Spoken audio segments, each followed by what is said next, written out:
Jojo. Perkenalkan, aku Simpe Sinulingga. Di sini mau menceritakan tentang bagian-bagian dari alat musik karo. Salah satunya adalah kulcapi. Kulcapi berasal dari kata ngkulcapi. Ngkulcapi itu artinya bunyi bunyi mulut waktu makan. Nah, kalau anjing atau babi itu kalau makan dia bunyi dia. Nah, itu namanya kulcapi. Bunyi itu namanya kulcapi. Jadi asal kata kulcapi ini adalah dari kulcapi. Legendanya begini. Dulu ada seseorang yang tinggal di dekat hutan. Mereka hidup berburu, kemudian bertani, dan memiliki 9 ekor anjing. Nah, tapi ada satu ekor anjingnya ini adalah pincang. Makanya dibilanglah nama anjing ini adalah si Cempang, yang artinya si pincang. Suatu hari berburulah semua anjing ini bersama pemiliknya. Lalu dikejar-kejar oleh anjing inilah seekor terenggiling putih. Nah, dikejar, larilah terenggiling putih ini masuk ke dalam sebuah lubang kayu yang bernama kayu kembawang. Kayu kembawang ini spesiesnya agak mirip dengan kayu rambutan. Rambutan liar di hutan, tapi ada buahnya kayak rambutan, tapi dia tidak bisa dimakan karena isinya itu kosong. Anjing yang pincang ini tadi diberi nama si Cempang. Akhirnya disuruhlah si Cempang ini supaya mengejar terenggiling putih. Kemudian karena pintarnya si Cempang ini berburu, dia bisa menangkap si terenggiling ini. Terenggiling ini yang udah lari ke lubang kayu ini ditangkap dan ditariklah anjing ini tadi masuk ke dalam lubang kayu sampai tidak terlihat lagi.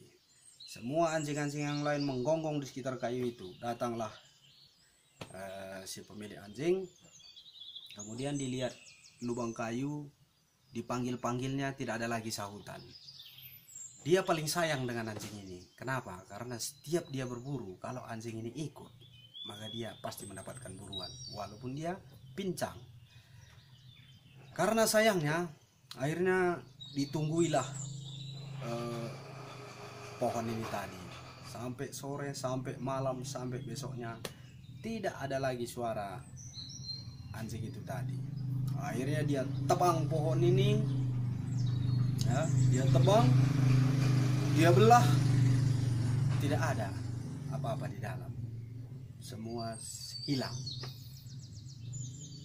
Menangislah si pemilik anjing ini. Dibawanya pohon tadi ke tempat tinggalnya.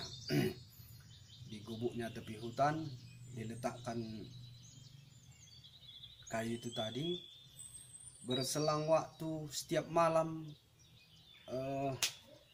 pemilik anjing ini seperti orang ngigau atau bermimpi. Dia seperti mendengar suara anjingnya menjerit. Anjingnya menjerit. Jadi begitu dia terbangun, dilihatnya rupanya angin meniup serat. Karena tadi kayunya bekas dibelah, ada serat-serat kayu itu yang agak terbelah. Kena tiup angin menghasilkan bunyi. Begitu dia melihat itu, karena rasa penasarannya, akhirnya dijadikanlah kayu itu menjadi sebuah alat musik dan untuk menghasilkan suara anjing tadi. Jadi suara anjing yang mereka hasilkan ya kayak suara anjing menjerit. Nah,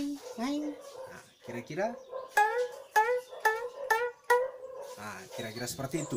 Jadi itulah, dari situlah terbentuk alat musik kulcapi itu. Dia menyebut nama alat musiknya itu adalah kulcapi karena dia selalu mendengar, setiap dia bunyikan dia memberi makan anjing itu. Jadi dia merasa mendengar suara makan anjing itu, akhirnya kulcapi. Nah, dulu kulcapi ini setelah dari legenda itu pertama dulu ini senarnya terbuat dari akar pohon nira. Itu dicari pohon nira yang paling yang tumbuh di dekat apa namanya tebing-tebing kayak gitu, itu dibongkar, dicari akarnya yang lurus. Setelah itu direndam akar itu, baru setelah direndam digantungkan, kemudian dikasih beban sampai kering karena ada beban tadi, sehingga akar itu jadi lurus sekali. Nah, setelah lurus, setelah kering, itu akar itu baru diproses, dia nanti polanya agak besar karena akar itu hampir sebesar biji korek api. Nah, besar, dia makin kecil. Nah, di ujung ini kalau dulu ini kita sekarang udah pakai stem gitar. Kalau dulu stem ini nggak seperti ini. Dia stemnya mirip kayak stem biola. Dia hanya diputar, itu terbuat dari pohon nira itu juga, itu dijadikan stem.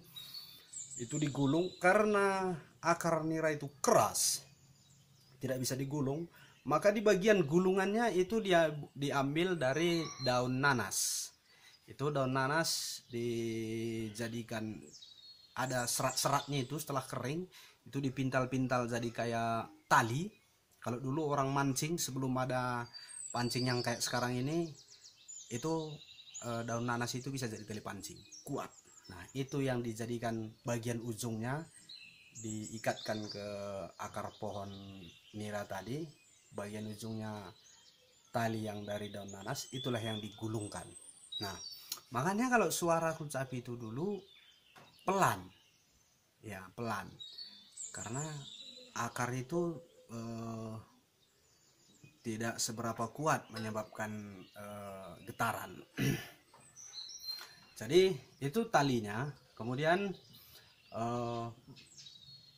kulcapi itu dulu terbuat memang dari kembawang, itu pohon kembawang. Kenapa dipilih pohon kembawang?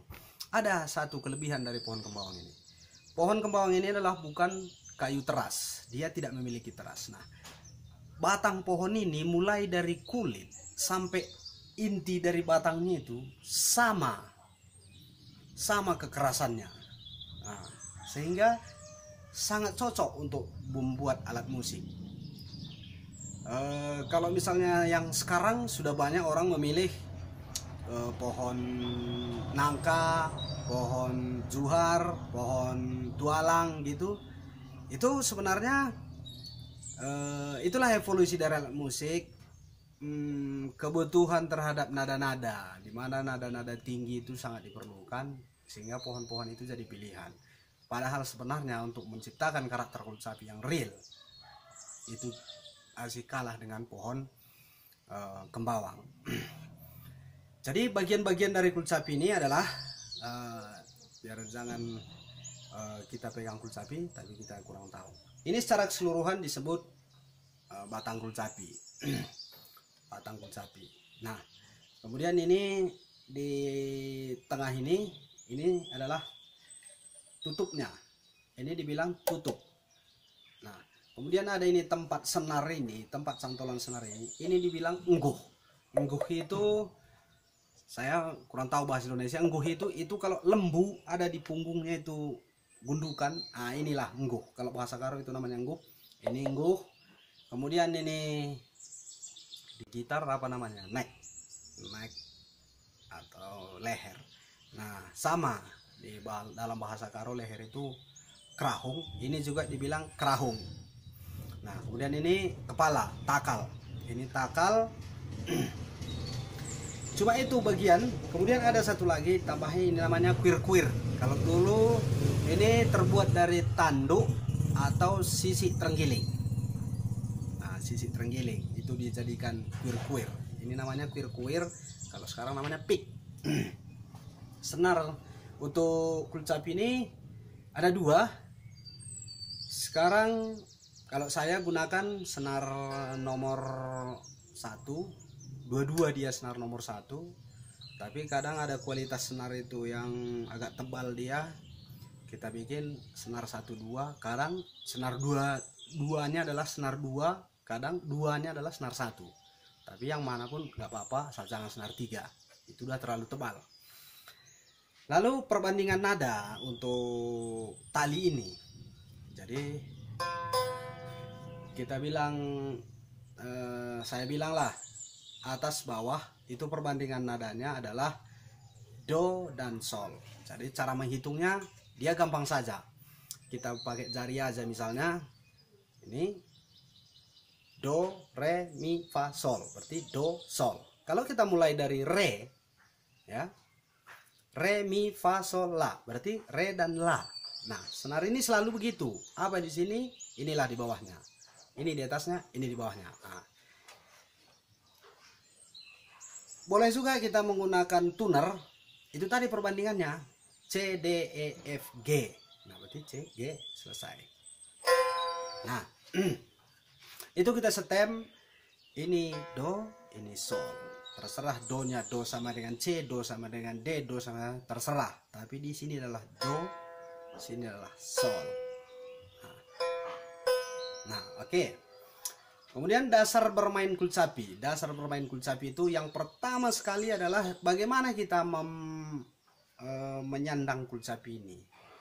Ya, karena teknik-teknik bermain kulcapi sekarang udah kita lihat sangat banyak, tapi minimal kita tahu secara tradisinya. Ini bagian belakang ada istilahnya tunggum. Tunggum. Ini istilah tunggum. Ini tempat kita bisa buka tutup. Ini dibuka tutup oleh perut. Itu makanya lubangnya ada di belakang. Nah, untuk memegang kulcapi ini kita pegang, pertama kita pegang adalah kuir-kuir. Kemudian jari kita yang 3 sudah menyenteng bagian dalam, dan bagian ungguh ini tadi agak menggantung telapak tangan kita. Sebab ada saatnya ini kita tekan. Contohnya gini.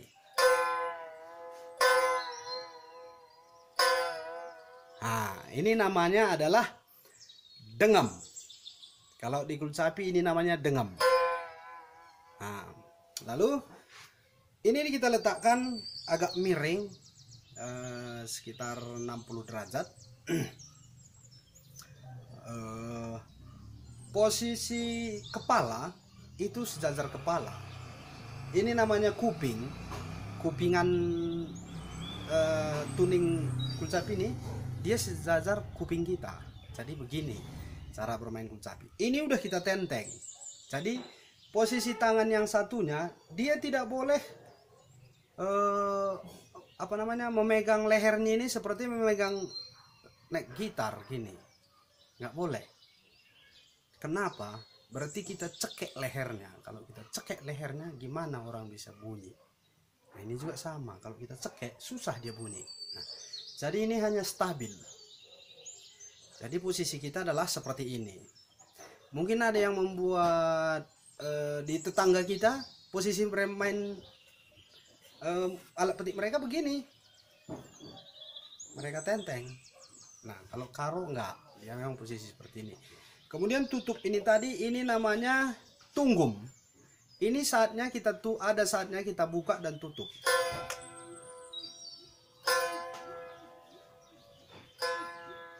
Nah, jadi kemudian yang bermain di satu lagi. Ini fret-fret ini kalau dulu nggak ada. Jadi maksudnya nggak ada dipasang seperti ini. Dulu kayu batang ini, lehernya ini yang agak dibuat diukir, dia agak melengkung ke dalam gitu. Jadi langsung batangnya ini adalah sebagai fret. Ya. Nah, sekarang kita udah pakai fret gitar. Ya. Itu lebih efektif kalau sekarang ini. Kemudian kita pegangnya untuk bermain. Yang bermain itu adalah jari telunjuk dan jari manis. Nah, jari telunjuk, jari manis. Jadi kira-kira begini. Nah, lalu kalau misalnya jari telunjuk di space pertama ini, berarti kita harus langkahi satu space. Disinilah nanti cari manis. Ya, kalau dia di space kedua, maka langkahi lagi satu space di sini. Nah, namun begini, karena sekarang sekarang kulcapi ini dipakai untuk mengiringi lagu-lagu, akhirnya nggak ada lagi aturan-aturan seperti ini. Kemana enaknya ke sana aja mereka lakukan. Karena dulu kulcapi ini dipakai adalah sebagai instrumen solo, itu untuk mengekspresikan apa yang mereka pikirkan, dituangkan dalam musik kulcapi. Jadi ini solo, sehingga tempat mereka bermain hanya di sini. Ya, ini space kedua, space keempat, nggak ada yang lain. Kalau mau naik nadanya tinggal stem, turun nadanya tinggal stem. Tidak sama dengan gitar, udah baku dengan standar, ada C, D, F, nggak, ini nggak ada. Nggak usah pakai yang seperti itu. Ya, dia di space ini kalau dulu. Nah, lalu pertama kali kita bermain kulcapi adalah belajar mengenal suara senar. Ketahuilah do dan sol itu. Do itu adalah suara gong besar, sol itu adalah suara gong kecil. Jadi kita harus belajar tempo.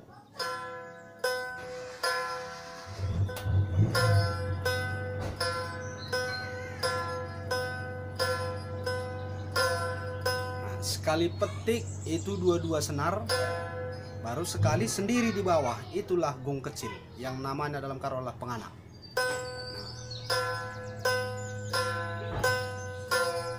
Nah, belajar pertama itu ini, nggak usah menggunakan jari. Bagaimana kita petik ini suaranya bisa stabil, nggak makin cepat, nggak makin lambat. Nah, itu. Kalau mau mulai dengan cepat,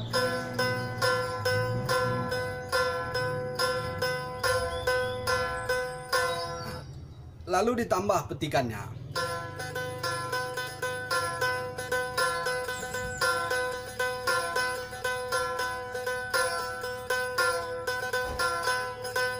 Nah, artinya pick kita ini sudah kenal tali do dan tali sol, udah kenal. Nah, kalau udah kenal, baru kita boleh bermain dengan jari. Pertama kita tahu tadi adalah di space kedua dan keempat. Itu dasar bermain kulcapi, karena nada akan di setel-setel. Kenali lagi nada yang dihasilkan suara senar bawah dan senar atas ini. Nah, tahan, lepas. Karena di lepas ini juga kita pakai.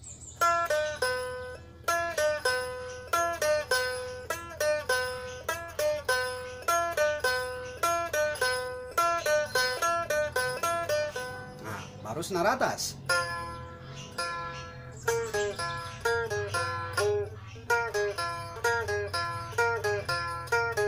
Nah, baru digabungkan.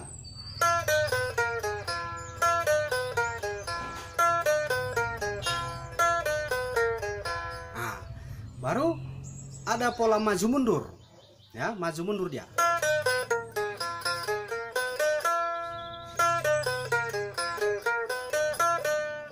Kenapa kita pakai pola ini?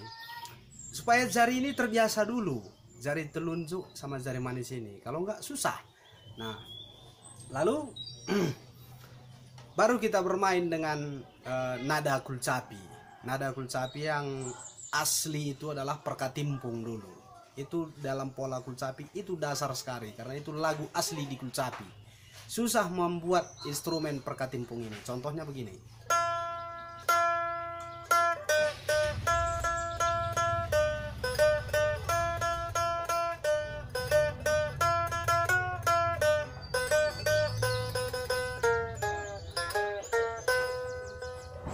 Itu pola dasar. Nah, kemudian di karo ada istilah rengget. Nah, di sana fungsi jari tengah ini sebagai rengget. Rengget itu kira-kira seperti ini.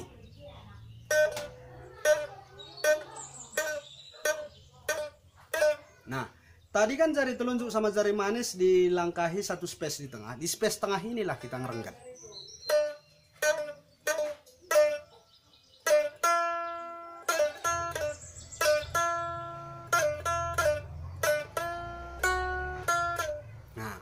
Nah, kita pakai rengget dalam musik perkatimpung tadi.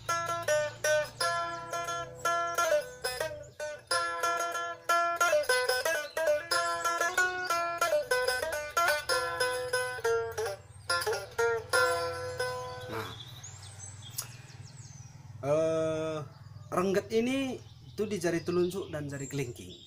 Di jari kelingking juga.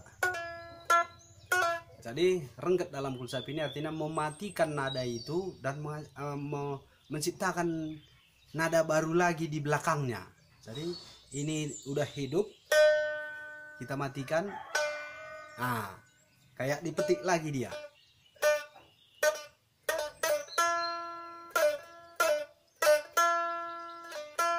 Nah, itulah dasar-dasar tentang kulcapi dulu. Kita kenal dulu kulcapi.